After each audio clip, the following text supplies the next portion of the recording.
Depuis plusieurs années, Dax a mis en œuvre plusieurs projets pour redynamiser son centre-ville. Aujourd'hui, la ville va bénéficier de l'action Cœur de Ville mise en place par l'État. Les villes moyennes sont en difficulté par la perte de population, perte de commerce, dégradation de ces cœurs de ville. L'objectif est de remobiliser tous les acteurs autour de ces projets. Comment cela fonctionne ? Eh bien, c'est la commune qui est chef de projet,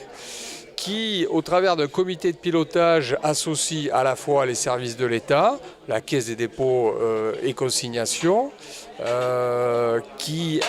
agrège également les chambres consulaires, bref, toutes les forces vives qui peuvent venir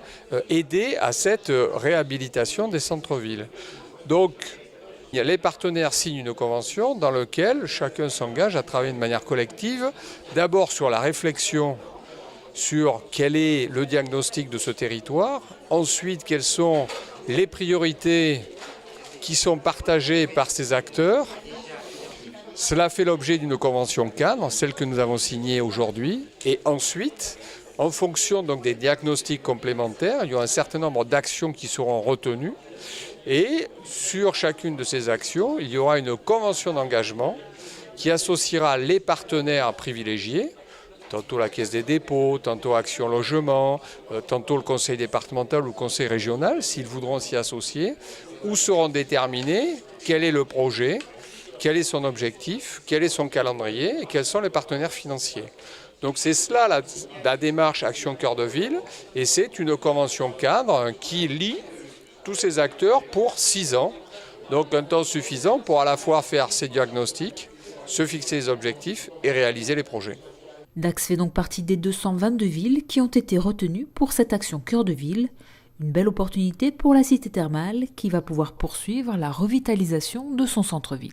C'était une chance de pouvoir travailler sur un problème très complexe, et c'était intéressant finalement de le poser de façon globale, c'est-à-dire de poser à la fois le problème de l'habitat, de poser le problème de la sociologie démographique, de poser le problème de la mobilité, de poser le problème des commerces bien entendu, mais le problème aussi de l'urbanisme, le problème des mobilités, et finalement de mettre tout autour de la table l'ensemble des acteurs qui sont en capacité de travailler,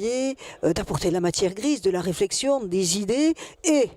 aussi des financements, parce que c'est quand même ce qui est important pour essayer d'améliorer la situation et que les cœurs de ville redeviennent des cœurs de vie. La convention cadre est signée pour une durée de 6 ans et certaines actions sont déjà programmées. Alors, les conditions étaient d'avoir des actions matures. Dans les actions matures qui soient finançables dès 2018, ce sont bien entendu ce que nous avions déjà intégré, nous, dans notre démarche transversale d'accompagnement du territoire, à savoir les halles. Bien entendu, puisque l'on veut que ce soit la locomotive économique du commerce de bouche, les halles, l'équipement structurant des tribunes de Maurice Boyau, mais ce ne sont pas que des tribunes, c'est aussi